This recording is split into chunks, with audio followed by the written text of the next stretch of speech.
ফেসবুকে এবং ইউটিউবে ট্রেন্ডিংয়ে চলা এই ভিডিওটা তো অবশ্যই দেখছেনই, যেখানে একটা মেয়ে এবং একটা ছেলে দুজনে মিলাপ্রীতি করাতে মানে লেগে যায়। তো এই ভিডিওটা কতটুকু সত্য তা আপনারা এই ভিডিওতে জানতে পারবেন। হয়তো আমার কথা কেউ বিশ্বাস করতে নাও পারে, কারণ আমি একটা ছোটো মোটো ক্রিয়েটর, কিন্তু আমি যেটা বলবো আসলে এটাই হলো সত্য। তো চলুন বেশি কথা না বলে ভিডিওটা শুরু করা যাক। তো হ্যালো বন্ধুরা, আসসালামু আলাইকুম, কেমন আছেন সবাই? আশা করি সবাই ভালো আছেন। ভিডিওটা হলো ইন্দোনেশিয়ার, যেটা বুবেস মামাস কারিও নামের একটা ইউটিউব চ্যানেলে আপলোড করা হয়েছে। এই ইউটিউব চ্যানেলে ভূত প্রেতের কিছু ভিডিও এখানে আপলোড করা হয়, যেখানে এই মানুষটা তাদেরকে ছাড়িয়ে দেয়। এই ভিডিওটাতে দেখানো হইতেছে যে একটা মেয়ে এবং একটা ছেলে যখন গাড়িতে মিলন করে, তখন দুইটা মহিলা মানুষ যখন ঢাকনিটা খুলে মানে গাড়ির পিছনটা খুলে খোলার পরে দেখে এইভাবে লেগে আছে।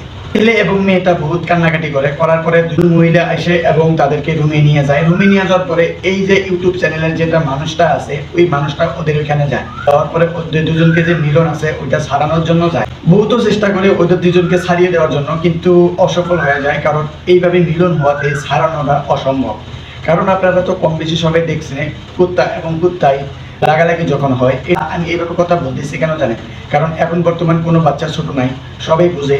তো যখন এভাবে মিলন হয়, ছাড়ানোটা মানে খুব কঠিন হয়ে যায়। ঠিক এই ধরনের এই ছেলেটা এবং এই মেয়েটা দুজনে মিলন করার পরে তারা দুজন আটকে যায়। এই ভূত প্রেত ছাড়ানো এই মানুষটা যখন খুব চেষ্টা করে তাদেরকে ছাড়ানোর জন্য, কিন্তু অসফল হয়ে যায়। বহুত চেষ্টা করার পরে তাদেরকে বাঁচানো যায় না, তারা মৃত্যুবরণ করে এবং তাদেরকে মাটি দেওয়ানো হয়। ঘটনাটা তো শুনলেনই। তো এই ঘটনাটা সত্যিটা কি? তো দেখেন ভাই, ইন্দোনেশিয়ার এই চ্যানেলে প্রতিদিনই আপলোড করা হয় এই রকম ভিডিও। তো এই ভিডিওটা একটা শর্ট ফিল্ম বানানো হইতেছে। তো এটা ইন্দোনেশিয়ার এইভাবে একটা শর্ট ফিল্ম বানাইছে, যেখানে দেখানো হইতেছে এইভাবে মিলন করাতে মানে লাগে যায়। তো এটা বানানোর ইন্দোনেশিয়ার একটাই উদ্দেশ্য, যে ইন্দোনেশিয়ার মধ্যে মানে গোপনে না, একদম খোলামেলার মধ্যে এরকম কাম চলে থাকে। তো এটা সতর্ক করার জন্য ওরা যেটাই চায় ওটা কিন্তু করতে পারে। তো ওই উদ্দেশ্য নিয়ে এই ভিডিওটা বানাইছে। এই ভিডিওটা বানানোর তো মূল উদ্দেশ্যটাও পাইলেন। তো এই ভিডিওটা কোনো রিয়েল ভিডিও না, এই ভিডিওটা হলো একটা অনলি অন শর্ট ফিল্ম, একটা মানুষকে বোঝানোর জন্য।